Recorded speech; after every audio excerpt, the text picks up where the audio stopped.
going on, y'all? And thanks so much for joining us here on Expanded Perspectives with me, Cam Hale. And as always, the man sitting to my right who is battling near heat exhaustion, Kyle Filson. How's it going, everybody? Yes, I'm here in studio. A beautiful, cool studio. Brett, I'm sorry. AC feels amazing.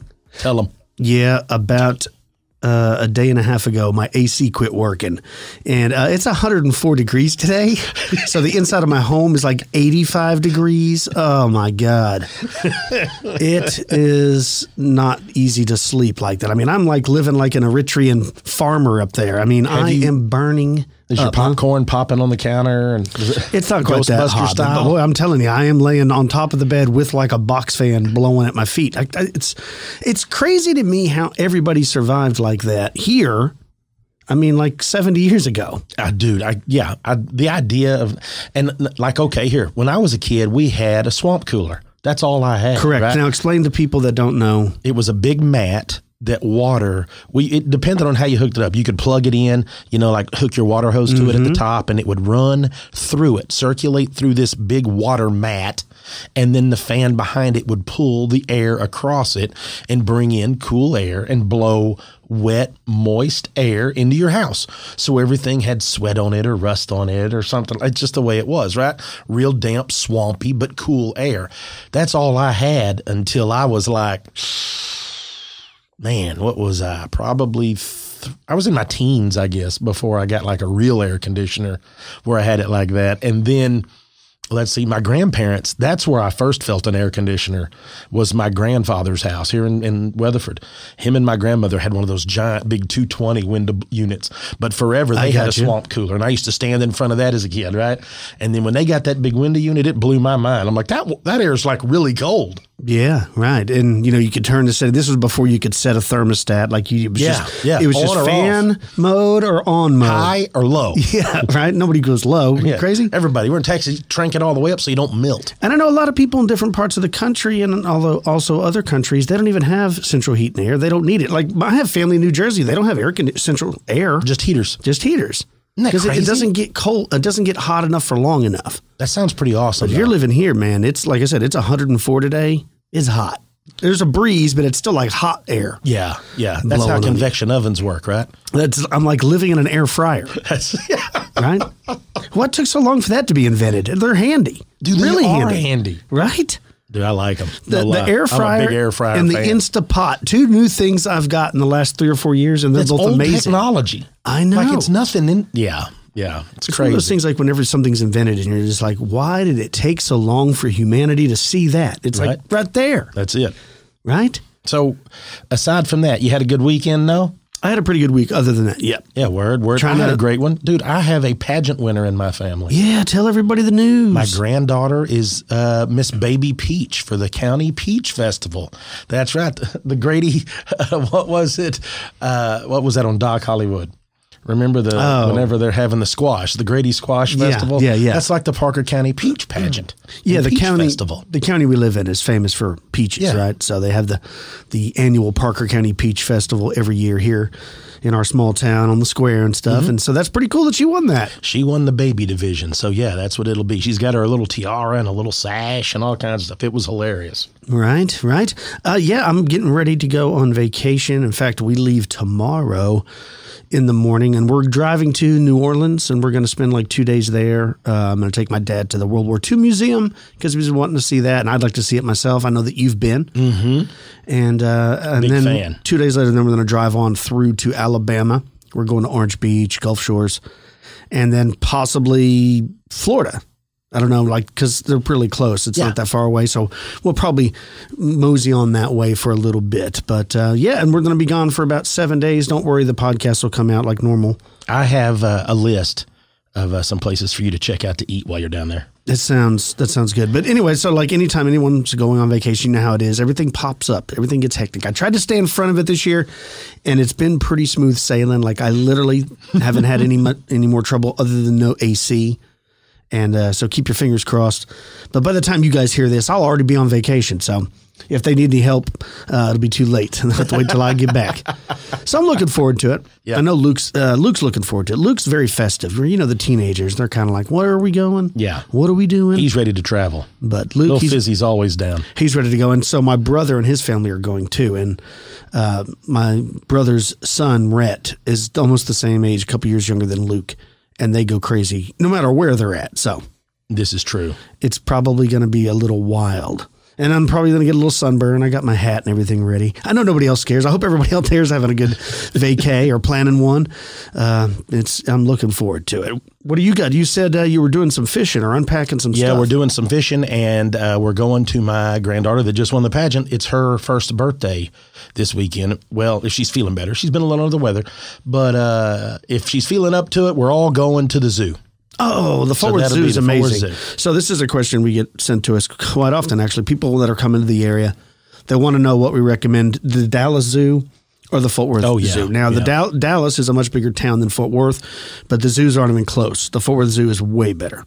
Way better. Yeah, it's one of the best in the nation. It is. Yep. If you come to the Dallas-Fort Worth area, you should check out the Fort Worth Zoo. But let's get into some news stories, Cam. The zoo we run. Right, the zoo we run. Check this out. It says, I've been listening to you guys for the last year. Thanks. And I really enjoy your show. And I thought I'd share a strange encounter I experienced when I was a child. It was the summer of 1967. Oh, is that like the summer of love? Yeah, a little bit earlier. I think 69 was the summer of love. Yeah, I think it was 69.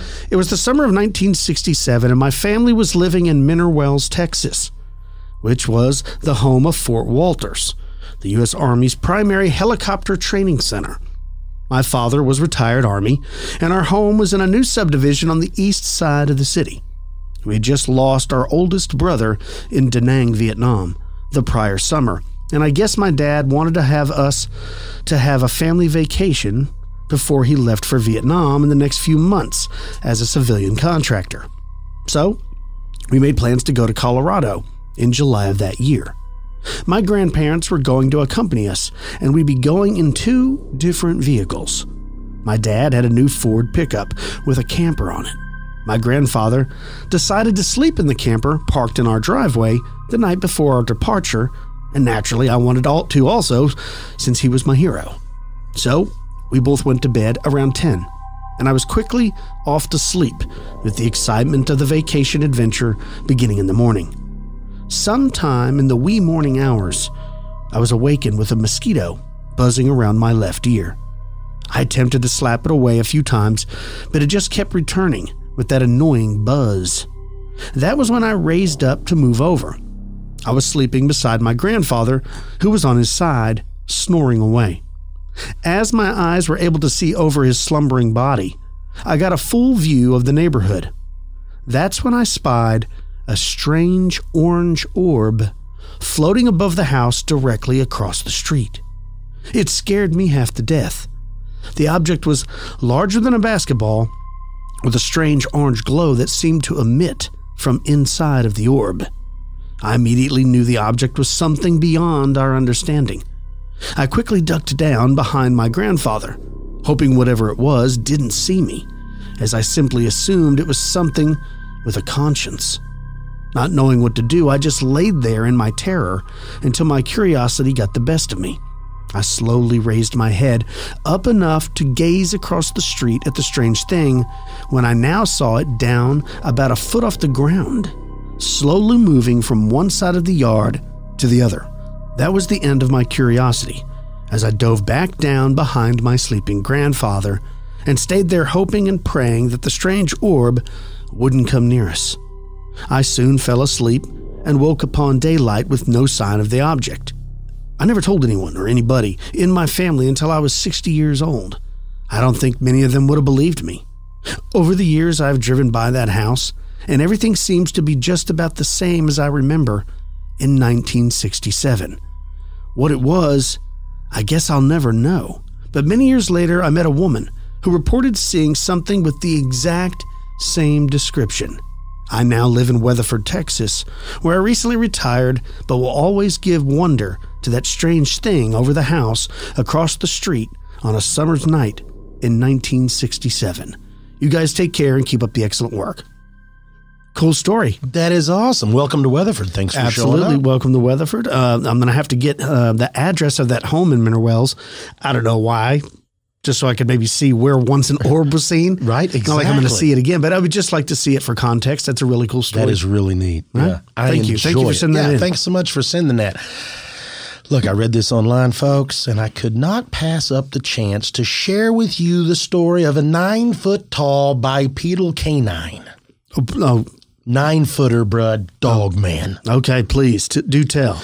What drew me to this, of course, not only it being a 9-foot-tall Dogman, is that it takes place in the Great Smokey Mountains. And you and I have had endless conversations together and with Mr. Hanks about the Great Smokey Mountains and the mysteries that lie all through that and how unsettling a lot of that area is. So this comes over here from Jay. Lon posted this up, hooked us up with this. Listen to this noise, folks. This incident took place about 3 years ago. At the time, I was 17 years old, when 3 of my friends and I had been staying to a cabin there in the Great Smokey Mountains of Northern Carolina. We were celebrating the end of our junior year of high school, just the 4 of us. The first night we got there, we heard some noises from outside the cabin and an occasional tapping on the windows. And at about 1:30 in the morning, this has started popping off, basically. Listen, folks, it says, I did not want to look outside to see what it was. I don't blame you. I don't either. Right? You hear the tapping at the glass. I don't want to look. The rap Especially, tapping. Again, like we've talked about, we stayed in that old haunted house in Jacksboro that night when it was raining. Same deal. Yep. You hear these sounds. We're like, I'm not getting up to look out. It says, I didn't want to look out to see what this was. But my friend said, hey, I can't see anything. So I looked out to see if I couldn't see anything, right? Right. Couldn't find anything. So they heard it, didn't see anything. The next morning we went outside and we saw some footprints around the cabin and that they led into the woods. Now, they're these footprints that I've never seen before. They were kind of long and narrow, but they had obvious claw marks on the end of the 4 toes. Fast forward to the night that we decided to go outside and build a campfire. We were joking around, laughing and having fun when we hear a growl from the woods. The shrubbery and smaller plants around us started moving, like swaying in the wind, even though there's no wind. I looked behind me and instantly noticed 2 amber eyes staring at us. I turned to my friend to ask if he's seen it too. He looks at me, pale in the face, and asks, what the hell is that thing? Now, to tell me that I don't know what it is, but it seems to be massive, and I don't want to find out. So we start running towards the cabin and yell to the others what we've seen. They immediately run with us, and we're all in the cabin. Now, they don't believe us, and they believe that we're just messing with them. And after a few minutes, they look outside, and it was standing about 30 foot from the cabin. Now, I caught a quick glance. This creature was bipedal, about 9 feet tall, grayish black hair, very muscular with these massive claws and huge fangs. We closed the blinds and tried to forget about this thing, but we were absolutely terrified. Later that night, when I went to bed, I looked out of the window. The creature was in the same area, now staring directly at me. I thought about trying to take a picture, but I truly didn't want to upset this thing. No. Needless to say, I didn't get any sleep that night, hoping daylight would soon come. The next day we packed up and left, not wanting to spend another night in these woods. None of us even mentioned the incident amongst ourselves. This is the first time I've told anybody about this because I don't think anybody would believe what I saw. The thought of that creature staring into my eyes from my bedroom window still haunts me. I'll bet. So a group of friends find these tracks, hear this noise, but they don't, which is odd that it was there lingering, not growling. It was just kind of clicking on the glass, right? Well, if that's what it was. Yeah, I've got a story I'll tell after the break. A similar story, actually. Oh, really? Not tapping so much, but scratching. Oh, well. But still similar, very similar. Well, let's take a quick break then. And when we get back, we'll hear that story.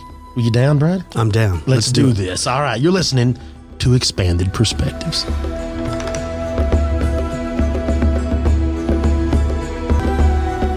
And we're back with Expanded Perspectives. Man, I'm telling you, I kind of like the Dogman stories. I love them. It's creepy. I don't know why, but the thought of a werewolf walking around out there or now we make jokes about it, right? Sure. Like we make jokes about it a lot. Okay, look, I'm going to set back. I have picked my microphone up. I'm leaning back, Brud. This is way more comfortable. We're OTC and old school now. Is this like D&D shorts the way you're holding this is it. Yeah.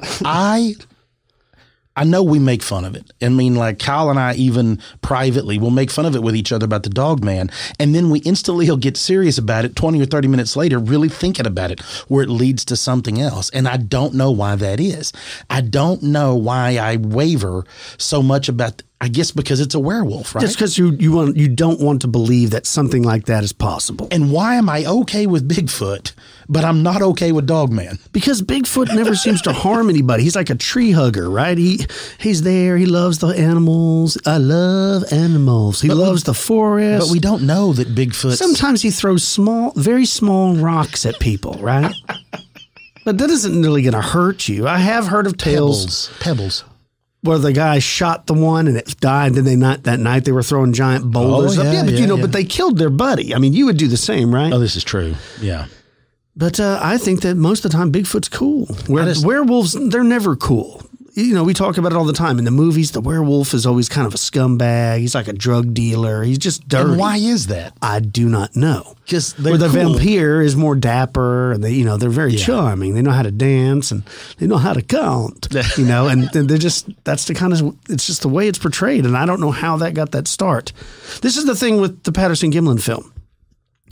I'm guilty of this. You'll watch a recent video of a Bigfoot and you'll be like, no, that doesn't look like a Bigfoot. Mm-hmm. But in reality, I have no idea what a Bigfoot moves like. So how can I make that judgment? And is it because I've been conditioned ever since seeing the Patterson-Gimlin film? To believe that's what it looks like moving? Yeah.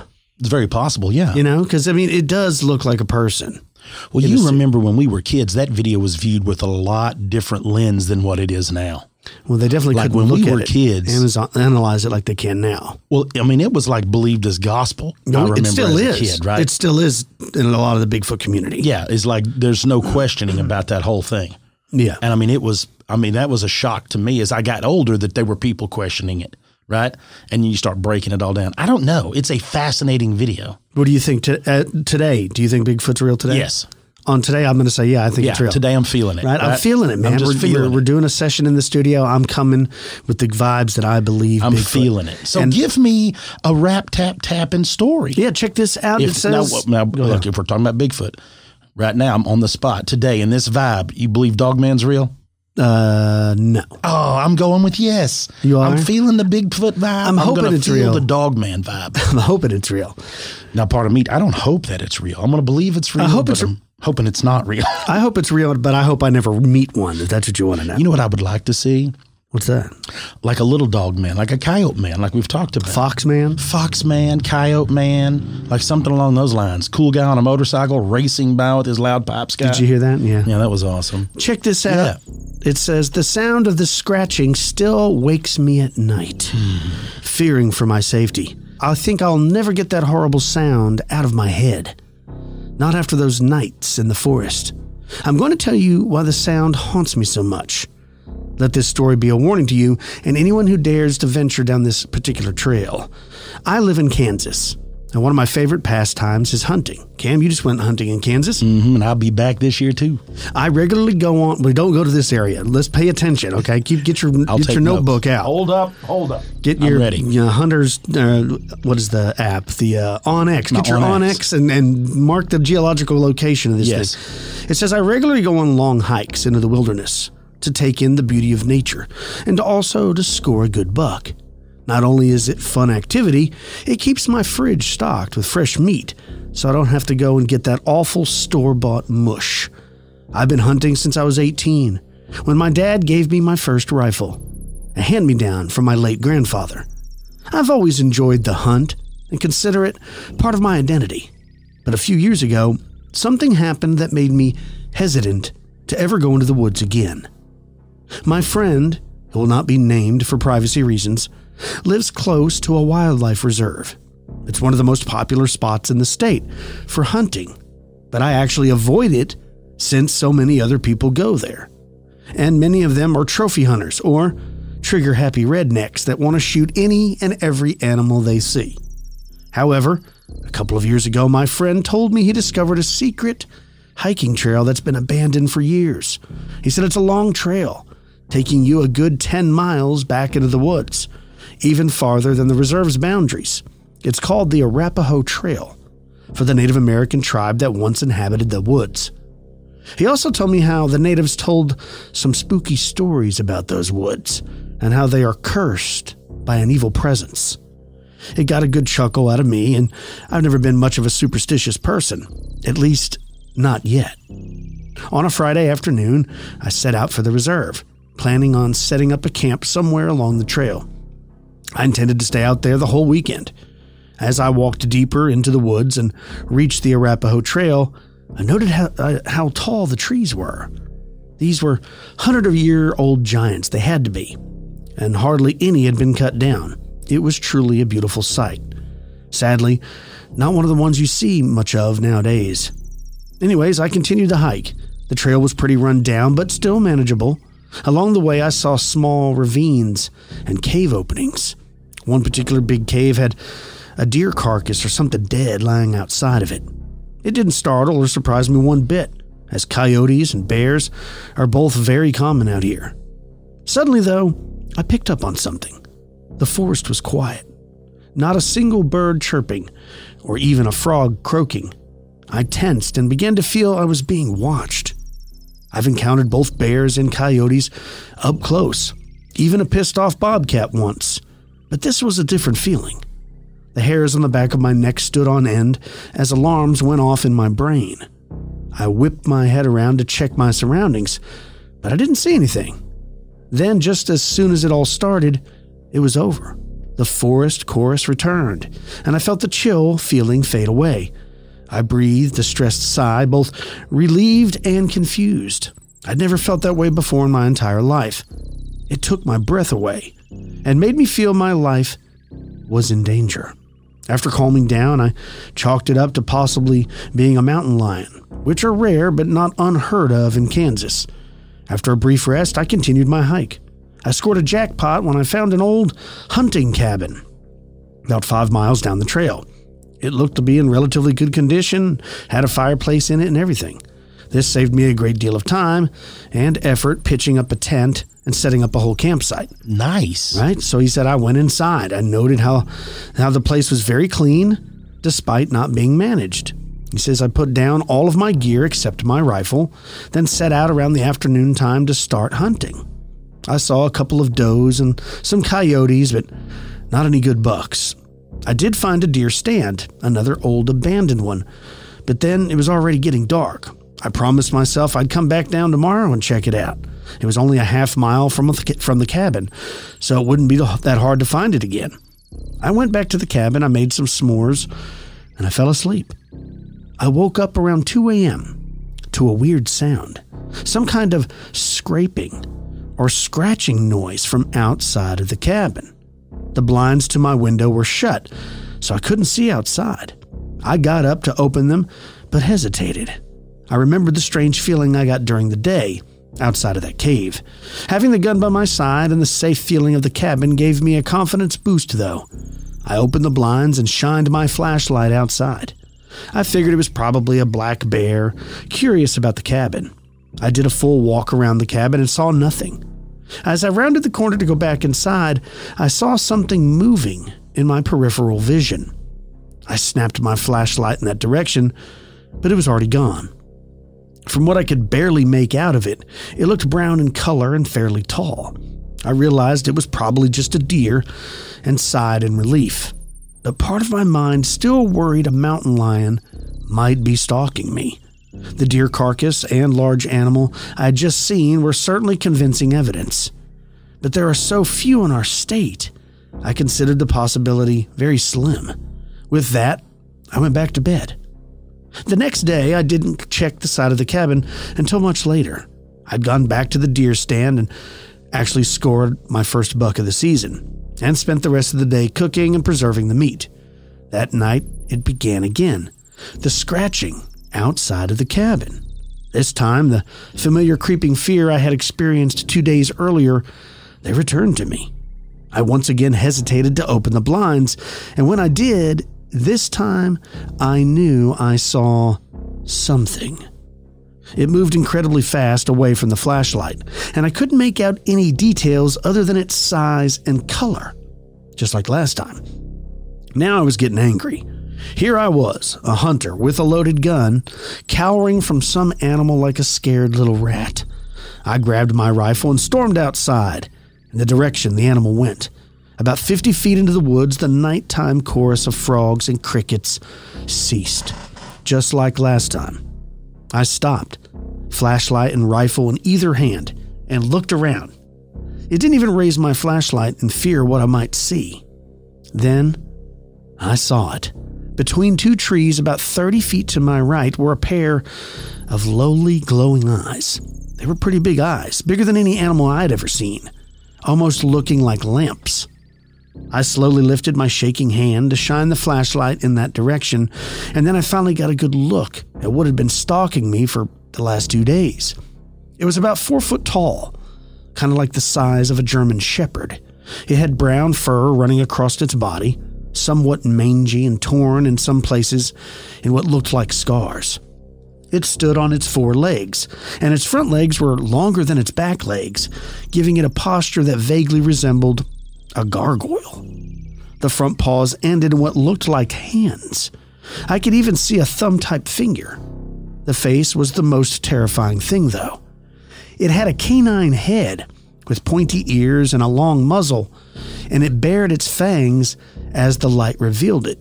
But strangely, not like a dog would. It almost looked like it was smiling at me. I raised my rifle at it and pointing the barrel right between its huge eyes. Then it did something I'll never forget, something I see in my nightmares. It stood up on 2 legs. The sight made me back away in horror. I felt my heart stop for 5 seconds or so while I stared at this thing. Now I saw its body in much more detail than before. I noticed how lanky and thin it was, almost like it was starving. I could even see its ribs. As it stood up, those terrible eyes went higher and higher until it reached its full height. And I kid you not when I say this gosh darn thing stood 7 foot tall. A low rumbling growl seemed to echo from its throat, and it took one long deliberate step towards me. Now I finally snapped out of my daze and I shot at this thing with my rifle 3 times. I'm certain that only one bullet actually connected, and I think I hit it in the belly. It jumped back on the 4 legs and, with an unnatural speed, tore off into the darkness. I ran as hard as I could back to the cabin, threw together my belongings, and tore down the trail. I ran faster than I thought any human being could run. I made it back to my truck and actually puked from running so hard. I started the engine and drove straight home. When I got home, I couldn't sleep, obviously. So I started to do some research. I looked up feral dog and wildlife preserve. Basically got no results. I typed in unknown animal and wildlife preserve. Nothing. Dog monster and wildlife preserve. Anything I could think of. And just as I was about to lose hope and begin to think I was insane, an article came up. It did involve the preserve, but mentioned the Arapaho Native Americans. Curious and out of options, I clicked on the link. It brought up a page all about the Arapaho's mythology, the spirits they believed in and such. I scrolled through, then stopped when I hit a few links on there, all for the different mythical creatures they believed in. One name caught my eye, the Dogman, so naturally I clicked it and was brought to a page explaining the Dogman. Now, supposedly, it's a wild creature with an insatiable hunger for meat and will track and even hunt humans deep into the woods. The next section had several supposed sightings of the Dogman. Apparently the first were in Michigan back in 1887, but since then it, or maybe they, have been reported in most of the Midwest states, including rural parts of Kansas. In fact, a few sightings were only hours away from my house. Now, while they weren't 100% matched for what I encountered, I can't deny the description of the beast was incredibly similar, right down to the smile-like snarl. Seeing that face again in my mind, I quickly had to close the window to prevent hyperventilating. I know it sounds silly, to be scared of what sounds like an online ghost story, but after what I witnessed that night, I could never feel the same way. Don't go down the Arapahoe Trail. There's something in those woods, something evil. Jim. Wow. Crazy. I'm taking Jim's word for it. I'm not going down there. Right? I mean, it didn't attack him or anything, but like... Dude, that's wild. The creepy, it didn't look like it was snarling. It just looked like it was smiling at him. I don't know why that's creepy. Maybe it was hot. Maybe it was maybe. Like a dog. And this isn't the first time we've heard of people shooting them. Yep, that's true. He didn't say it didn't have any effect because he said the thing ran off, so it affected it. Maybe he killed it. Maybe he did. It'd be easy to find out there, though. I don't know. Man, that is crazy. Thanks for sending it in. Creepy. Dude.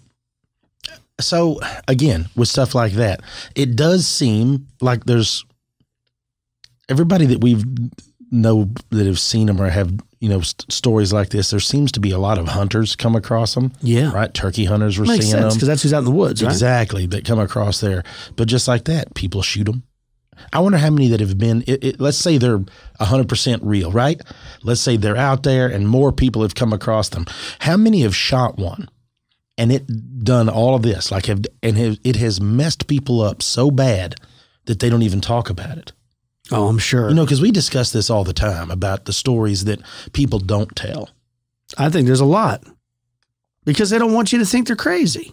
But think about what that would do to your mind. Like, you saw what you can't believe. Now you shot it and it did nothing, right? And you grown up hunting, you know exactly what that gun's capable of. Now you've shot this Dogman and it did nothing. It was like, nope, and it just messed around and left. Yeah, well, that's why I talk about ruining everything. Like, Jim, I feel bad for you. Like that right there, that's something that sticks with you. It's one of those things I would have to contemplate giving up hunting. Oh yeah, right. You'd be like, I don't know if I'm going back out. I don't know that I would. Not if I truly saw a Dogman. I don't know that I would be able to and be like, look, I know sharks are scary, but I'll take my chances.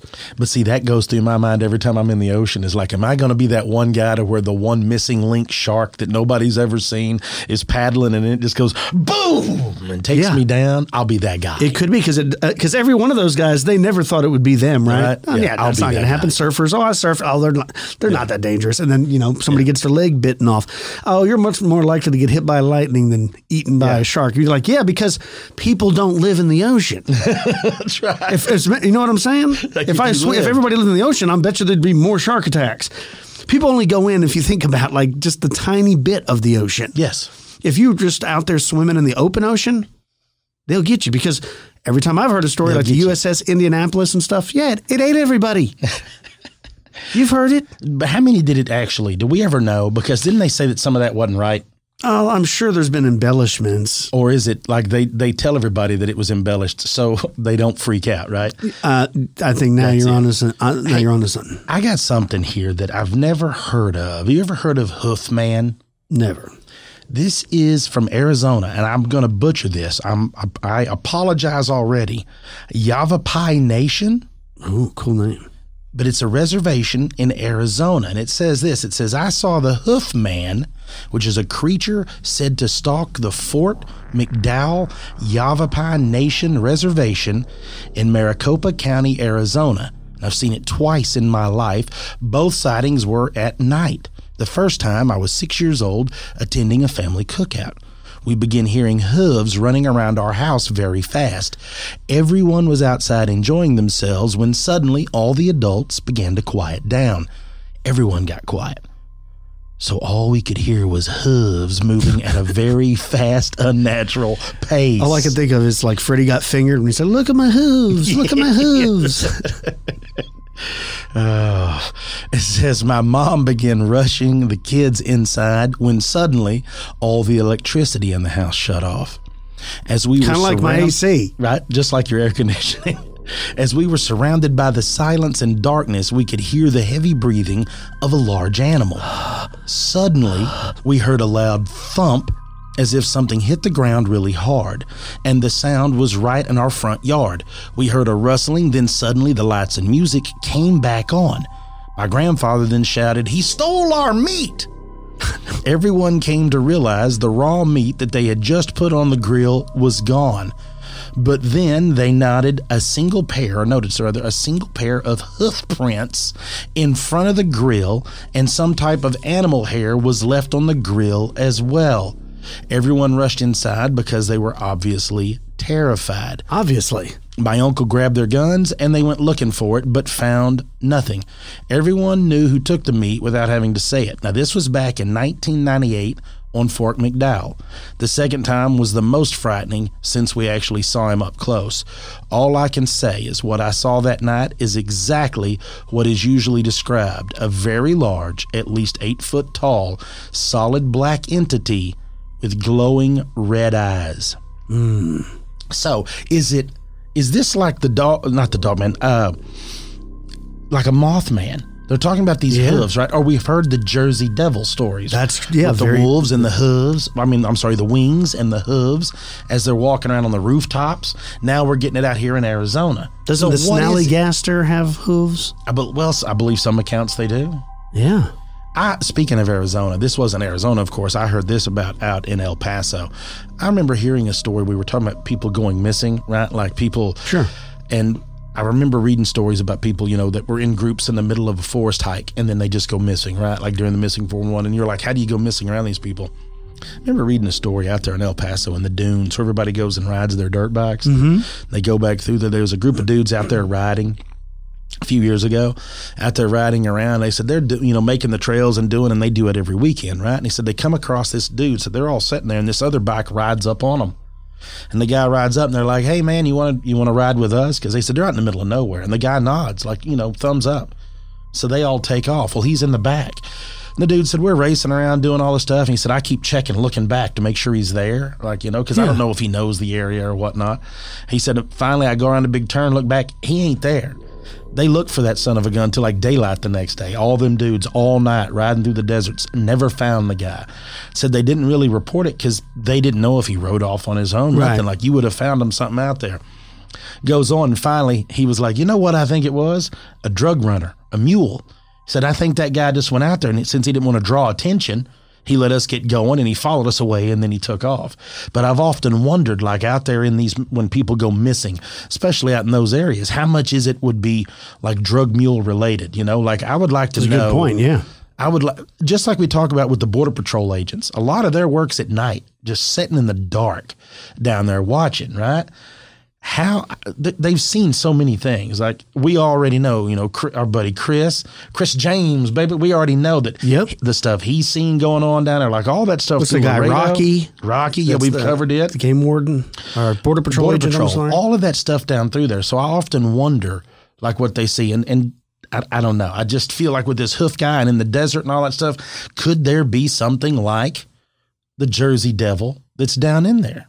That's very, very possible. Speaking of Arizona, I got an audio clip here sent to us from Taylor and Emily from the Darkish podcast. Pretty cool, about a friend of his and a crazy experience she had on the Mogollon Ridge. The Mogollon. We were pronouncing it Mogollon, but I believe it's Mogollon after listening to Taylor. So I never thought of that 2 L's. It's kind of like pollo, not polo for chicken. Oh, it is now. So it's Mogollon Ridge. I'm still going to say.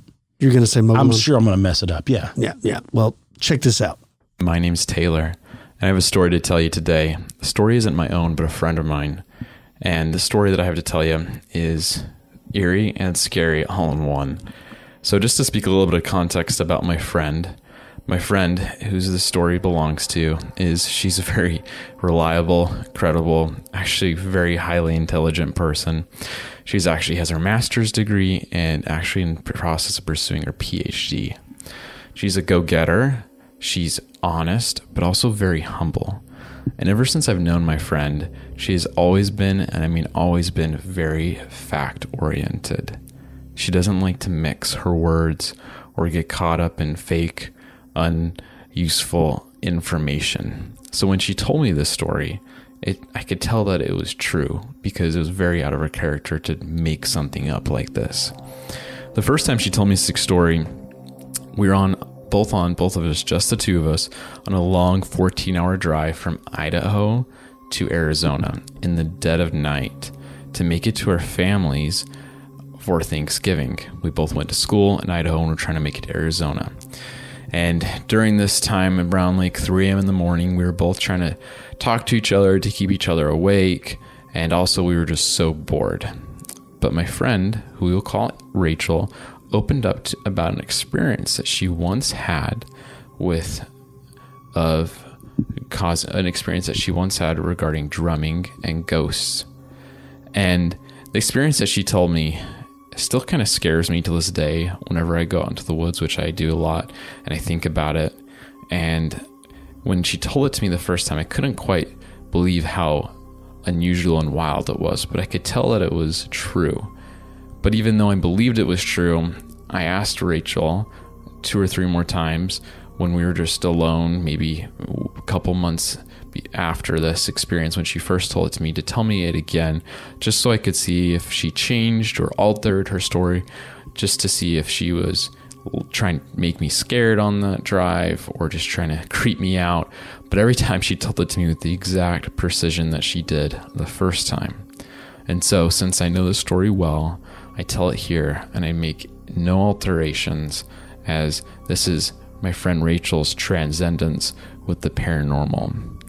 My friend Rachel had a twin brother who were, during this time, they were both 18 years old, and this was a summer time, late summer, maybe in September.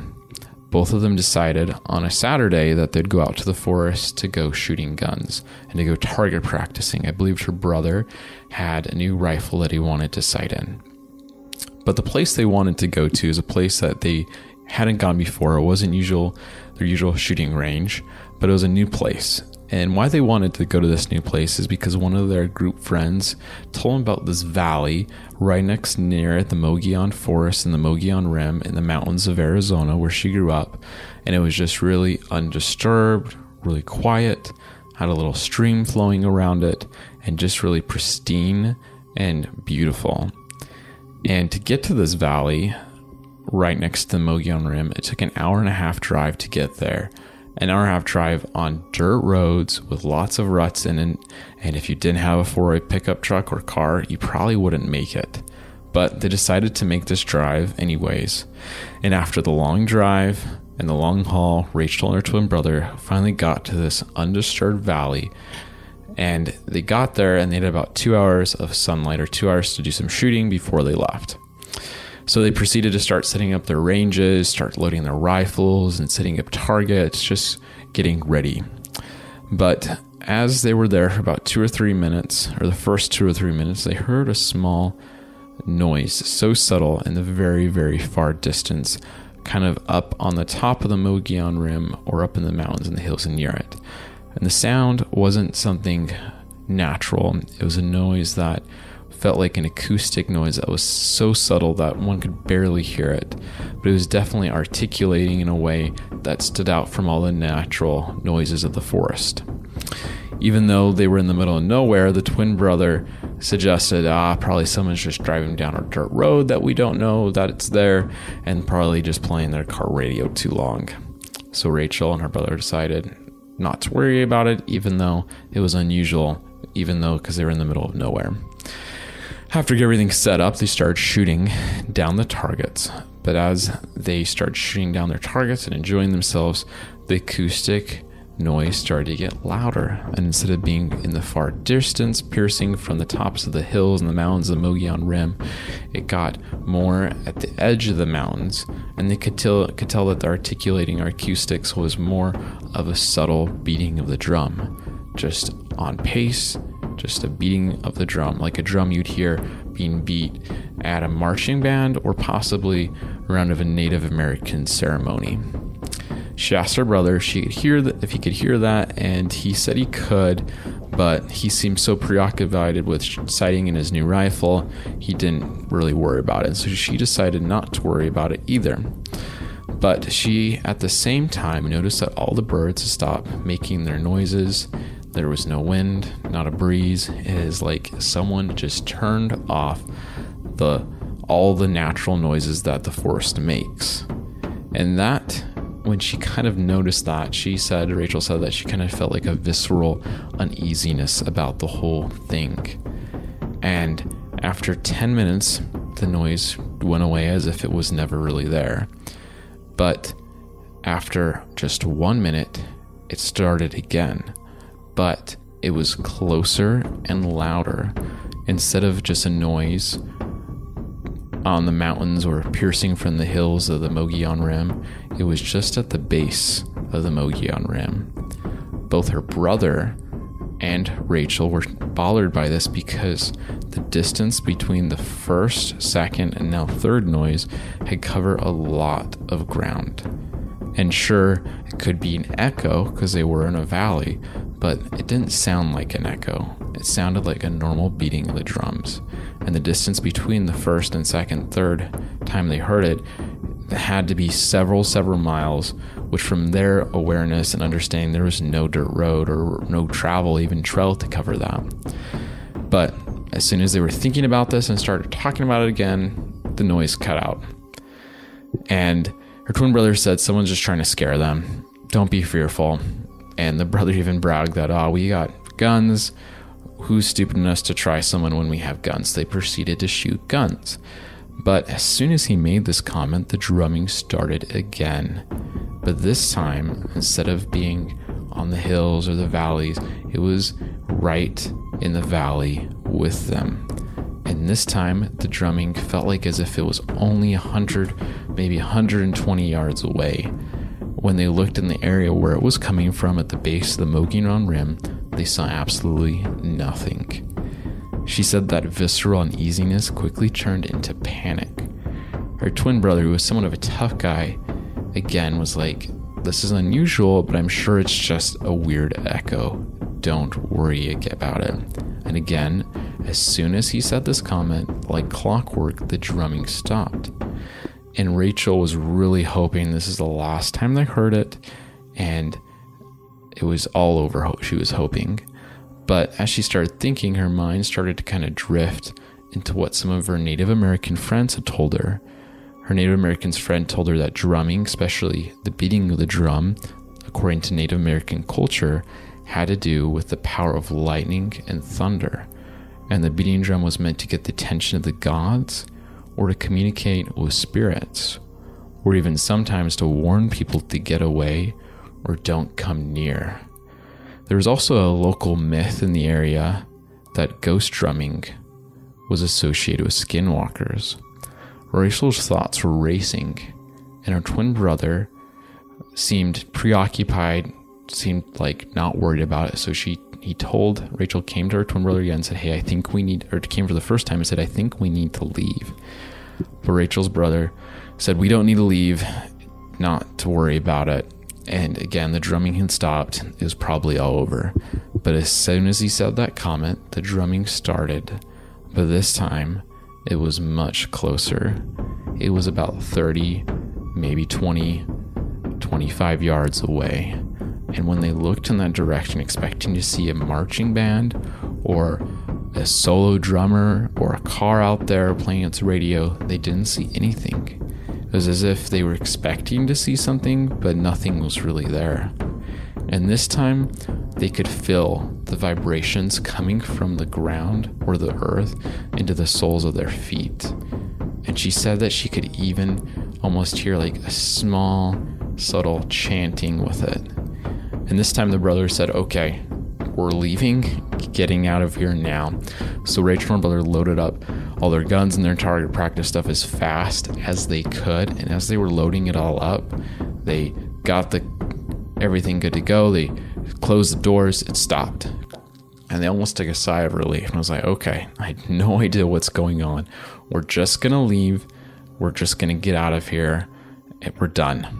And he started to start the car, but it didn't start. And as soon as the car tried to turn over or start the engine, the drumming started instantaneously as soon as they tried to start the car, which didn't start.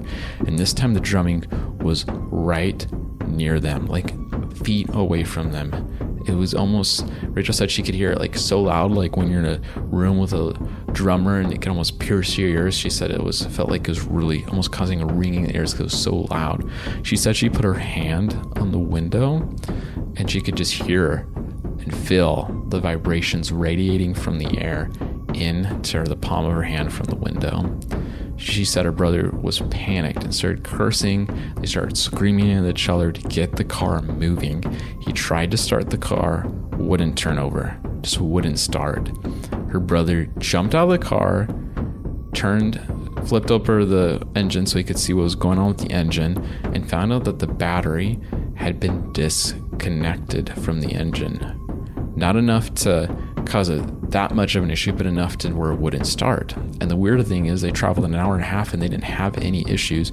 And when they got there, it would just seemed really unusual that the battery coil had been just moved so subtle that it wouldn't start. So he quickly put it back, got everything connected, jumped in the car. Again, the drumming is piercing their ears. And she even said, Rachel said that she could hear the chanting again, but she couldn't particularly distinguish what it was saying. It was almost like a humming noise.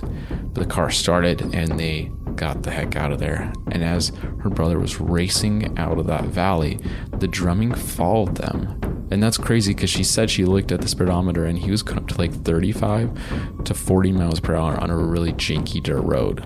But it kept following them, and it followed them for about 30, maybe 40 seconds. As soon as they left that valley and went into the forest, it stopped. And then instantaneously the birds started tweeting. They could hear the breeze as if like they were just out of that mist of darkness. And the story is unusual because it involves a lot of folklore regarding skinwalkers, but also in lots of folklore about what ghost drumming is. Thank you so much. My name is Taylor, and this is for Expanded Perspective. And we're back. Very cool. Cool, like mysterious ghost drumming, phantom ghost drumming. They don't know what it is. Very strange. I mean, we've been to Arizona. I didn't hear any drumming myself. Did you? No, but just I'll snoring. tell you what, man, that's a neat part of the country. Very cool. I liked how rough it was. Like, I was not prepared for it to look the way it looked. I want to know what some of the people out there do for like entertainment. Right, you know what I'm talking about? Yeah, they hunting and fishing and stargazing because they're like out in the middle of nowhere too. We were in some town. I mean, it's not really a town, like some road from a named place, and there was like a single wide. Yeah. And it looked like No Country for Old Men, where he's out there hunting those antelope. That's what it looked like. Yeah. And I'm like, that poor person, what do they do for entertainment? Do they even get a satellite signal? Do they get cell service? Like, do they get any? Do they even know cell phones exist? Just out here. Right? Maybe they don't even know. And you know what? I'd like to be them. There was no car. It looked like they used a horse for transportation. Maybe I had a time slip. You saw it. Yeah. Well, maybe we all had a time slip.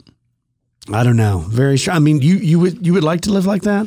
That's a little too remote for me. Yeah, probably a little too remote. I mean, I don't care for people, and I don't. Well, look, I like to be left that. alone, but like, I don't want where I can't go. I mean, I'd like to do like that, but around a body of water, like we said, up around in the Ozarks and the Smoky. Like, that's a beautiful area all up through there, right? That is where pretty you cool. could live up in the mountains, and there's a big mountain lake and all that stuff like that. I could live like that. I don't know that I could live out in the desert. Something about the desert is unsettling. I've never been to Alabama before, so I may never even come back. It might be the last show. Yeah, right. Dude, it's beautiful down there. Oh, I can't wait to see it. Have you ever been to Ontario?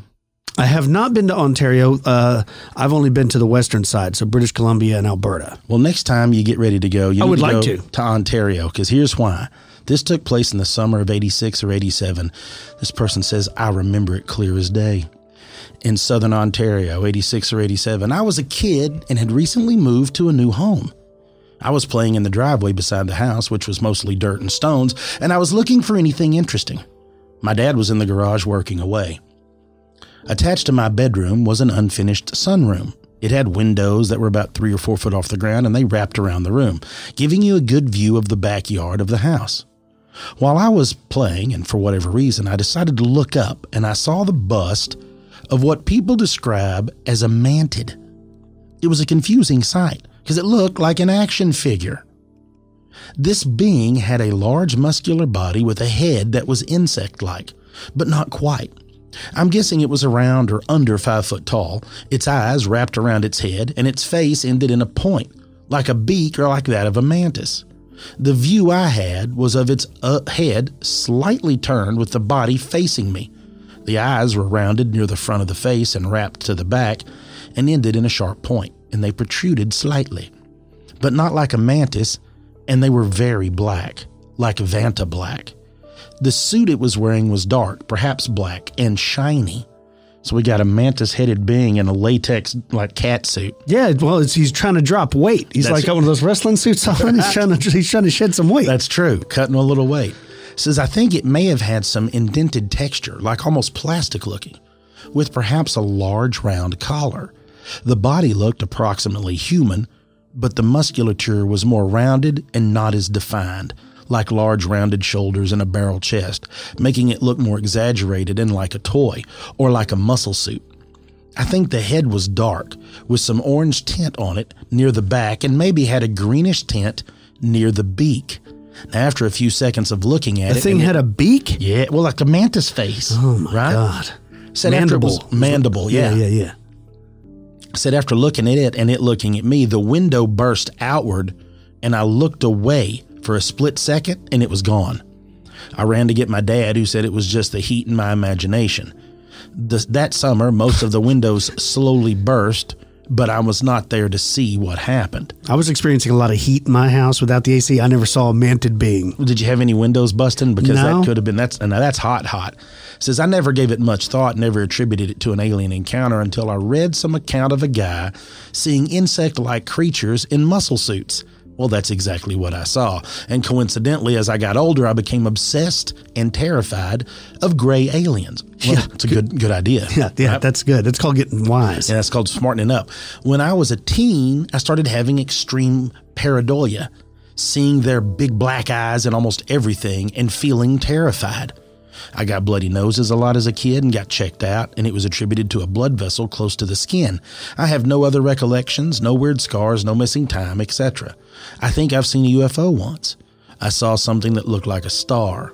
It moved in segments and always on an angle, never on an X or Y axis, and it stopped for a second, and then a much fainter light fell out of it and kind of drifted down like a feather. The star continued its movement. I wonder if it's just the muscles in the eye playing tricks on me, given my interest and terror surrounded aliens. Well, I too have a fear of aliens. Yes. As well as Dogman, as well as sharks. Pretty much everything frightens me, right? I'm a coward. Right. I'm a coward, folks. Right. I don't want to have that. But just like that right there, this whole thing, maybe that was an alien abduction. I mean, that's kind of what it sounds like, right? It is. And they say sometimes some of the aliens sightings, they don't look real. It does look like a robot or like an action figure. Yeah. Because it's not biological, right? It's like a cyborg they've created. If we're able to create robots, imagine how advanced they are. This is true. Yeah. So why would you even need to send flesh and blood people when you can just send a drone robot to do the same job, right? So that's why I think it is like that. Or, I don't know, maybe there's like the alien's real tiny and it's piloting the thing, like in what is the Men in Black movies? Yeah, maybe it's something like that. Who knows? How could you know? You know what's scary to me is that what if the aliens around here were little? Like what if they were all 6 inches tall? Yeah. Like think how easy it would be to hide. If you had advanced technology, you could hide in and around all of this stuff. They're piloting birds. Like the Fae? Like the Fae, yes. Yeah, maybe that's what's responsible for it. Again, while we're talking about vibes, you believe in the Fae? I do. 100%. I love the Fae. I want to see the Fae. Well, let's take a break, and when we get back, maybe we have another story or two to share. Stick with us, folks. You're listening to Expanded Perspectives.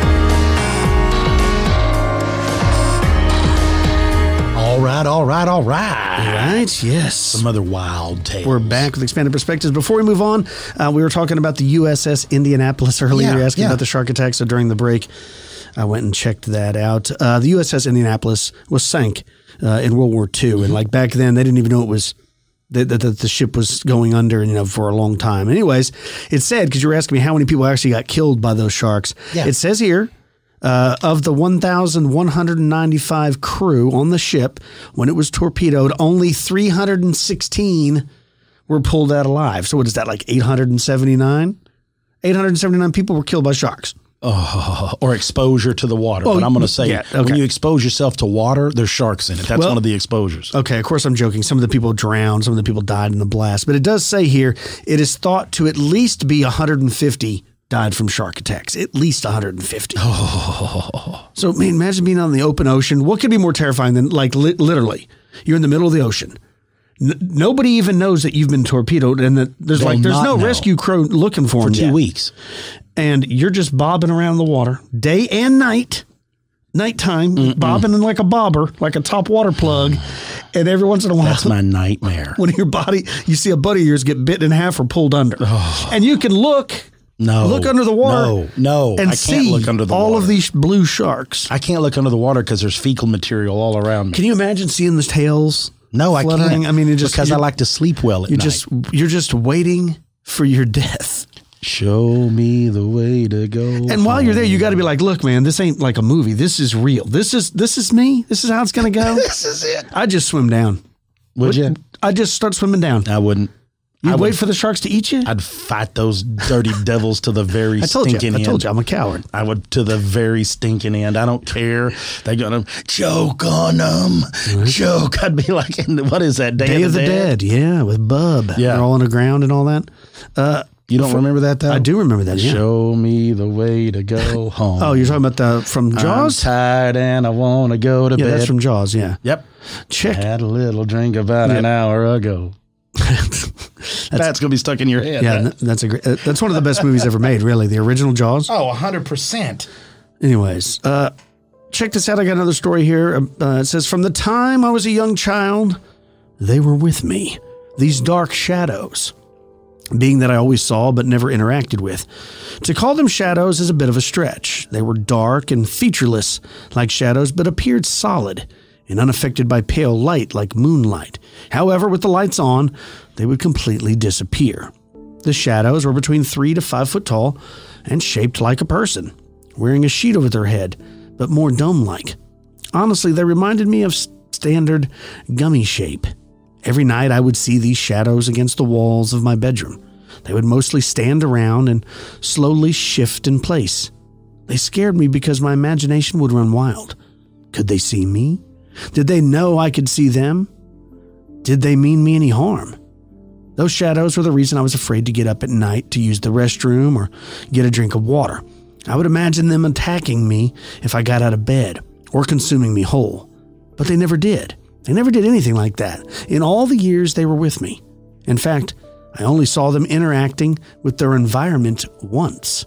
It was when I was 12 years old, and I had bought a magazine that contained pictures of my favorite bands and singers. I had torn apart my magazine and hung all of the pictures and posters included within that I liked all over my closet doors. I tried to make it as a collage as I could with no wall visible. I didn't have enough pictures to achieve that, but I was proud of my accomplishment. That night I saw one of the figures appear to look at my closet door with bewilderment. It seemed to examine my closet doors for several minutes, taken aback by what it saw, before resuming its normal hanging around and shifting in place. Once when I was in the 8th grade, my mom and I had a huge fight, and I was crying in my room, angry at the world. When darkness fell and my mom came in to turn off my light and say goodnight, I saw the shadows again. Their mere presence made me mad, and I whispered to them that I was not in the mood to see them tonight, and I asked them to at least do something. I'm sick of you just standing around. They did not seem to react to my words at all, or my mood. They just did what they always did. When I was in high school, a psychic I consulted at the fair told me that beings, both human and non-human, were attracted to my light because it was so bright, and she asked me if I could see or feel them. I was very surprised and kind of scared at what she said, so I denied it and laughed it off. She told me that I needed to guard my light and to make sure that I received as much as I gave away so that my light would not fade. She never told me how to accomplish this, though, and in time I forgot about the incident altogether. The shadows followed me everywhere I went, and I figured everyone had their own sets of solid-looking gummy shadows. In time, I stopped noticing them and fearing them. They never gave me creepy vibes or did any harm to me. They were there regardless of my mood or what was going on in my life. They didn't react to any of my attempts to get rid of them, whether it's prayers or salt in all the corners, holy water, asking them to leave, sage, ignoring them. So I just kind of learned to live with them. On October 1st, 2012, I bought Dahlia, my black cat, home for the first time. I don't remember exactly if that is when I stopped seeing the shadows or if it was shortly after. But ever since she came into my life and my home, I no longer see them. I'm not sure what those things were, and I don't miss them, but I often wonder if Dahlia finally scared them away for good.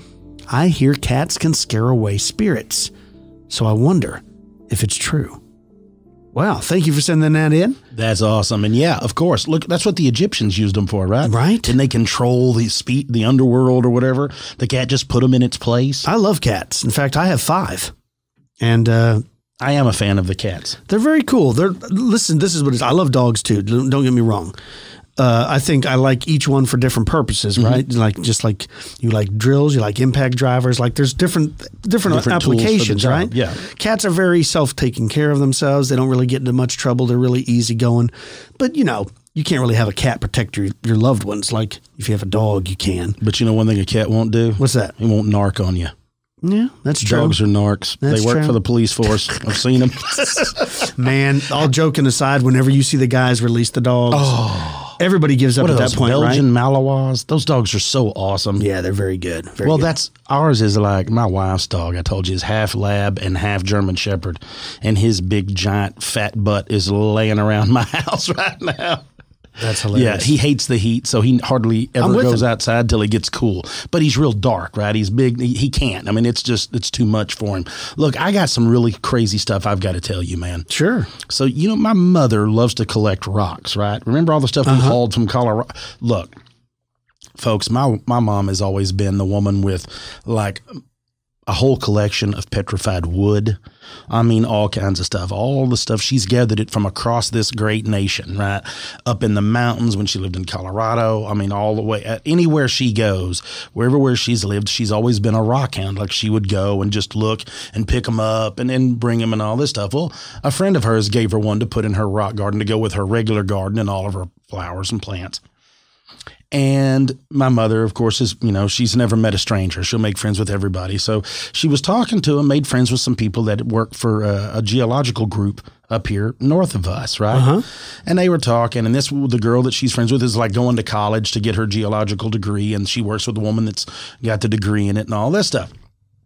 And I guess she does whatever. She's just a rock junkie. So my mother was sent her some pictures and actually gave her some rocks because they go around and show them to the kids in the school system. So they'd go and, the teachers would call them to come to the elementary schools and put on a presentation. So my mother donated a lot to that. But she had this one rock that she had got that they were looking at. And they were like, can we get some more pictures of that? And my mom's like, I'll bring it by and show you. All of that to tell you that my mother's been lugging around a mastodon bone. Really? She has a mastodon bone that's probably as big as a frozen turkey. Like it looks like it's part of its spine. They're doing all the stuff with it right now and checking it all out and doing all this stuff to try to find out. But I got to hold it. I will get some pictures of it. Dude, yeah, she's got it. She might be sitting with a lot of money right now. Yeah, those things are worth a lot. Yeah, it's big. I mean, it's cool. But yeah, it's a mastodon bone that I would probably, I wouldn't know, I'd say 10, 12 inches tall. There was a guy a couple years ago that found that T-Rex on his ranch. That sold that sucker for millions. Oh, yeah, that's pretty crazy. So yes, my mom's going nuts because she's always had crazy fossils and, like I said, petrified wood from all across the United States. Now she's got a mastodon bone. That is cool. Okay, folks, too, don't forget, go ahead and set this down. We'll be talking about this like crazy. Colonize's first live show is going to be at Panther Island Brewing Friday, October 28th. It'll start at 7 p.m. We'll be there a little early, but that's whenever we'll jump out in front and start chit-chatting. In Fort Worth, Texas. Yep, that'll be the first live show we do. as far as I know, it's just come one, come all. Come on in, have some drinks, hang out, meet everybody. We're all going to be in there chit-chatting. Yeah, you can meet us. You can talk to us, take selfies with us. We got some surprises going to be there with us. Yeah, so yeah, we've got some good stuff. So this is the first notice. This is the first drop of the date, 2022, October 28th, 7 p.m., Fort Worth, Texas. Panther Island Brewing, first live show for me and the Knucklehead here. It's going to be cool, Cam. Father's Day's approaching. Yep. Are you doing anything special for Father's Day? Well, the day before I'll be with my granddaughter, so that'll be for her birthday. Then Father's Day itself, I don't know what we're all going to do. If anything, it'll probably be me just hanging out around here. Like we don't ever really make big plans, right? Like the whole deal. So I don't know. It'll probably be me cooking, or maybe I might get my son to cook, something like that. I already got my Father's Day gift, so I'm pretty excited. What'd you get? Vacation? I got a new pocket knife. Oh. Yeah, they know what I like. They got me, this is a Benchmade Osborne. Nice. Very nice, right? Very nice. Nice, very nice. So it'll go into my everyday carry for now. And for those that ask also, all the D&D fans that we have, I'm going to be playing Kyle's character while he's out of town. You're going to have to, man. I'm going to be out of town, so you're going to have to run my Gloomstalker. That's right. It's pretty cool, man. Man, we get a lot of questions about it, and we're going to have to do one. People have been wanting like a whole breakdown. We might need to do just a little separate and release that just as a little D&D chat. When I noticed when I walked through the green room, the 3D printer was doing something. What the heck are you printing? I've been printing goblins. I've been on a goblin kick because we got a bunch of goblins STLs, so I've been printing some goblins so I can paint those up. So I'm going to try to run my very first game since we did it a while back. We tried, and I was terrible at it. I'm getting my stuff together, so I'm going to try to run one from whenever y'all get back. Yeah, that sounds fun. The kids will like that. Yeah, we'll see if the kids will enjoy it. Before we get out of here, let's thank our sponsors, microdose.com. Make sure you use the promo code EXPANDED. That's EXPANDED to get free shipping and 30% off your first order. That's microdose.com. Use the promo code EXPANDED. And for the best blue light glasses on the market, our special URL, you got to go to felixglasses.com/expanded. That's FELIXGRAY glasses.com/EXPANDED. Free shipping, free returns, free exchanges. felixgrayglasses.com/expanded. If you have any stories you'd like to share with me and Cam, you could perhaps hear them read on the air, just like today's show. You send that to expandedperspectives@yahoo.com. You can call the show, 888-393-2783. Till next time, folks, stay out of trouble. Try to stay cool for those in the summer. I'm Kyle. He's Cam. Peace, y'all.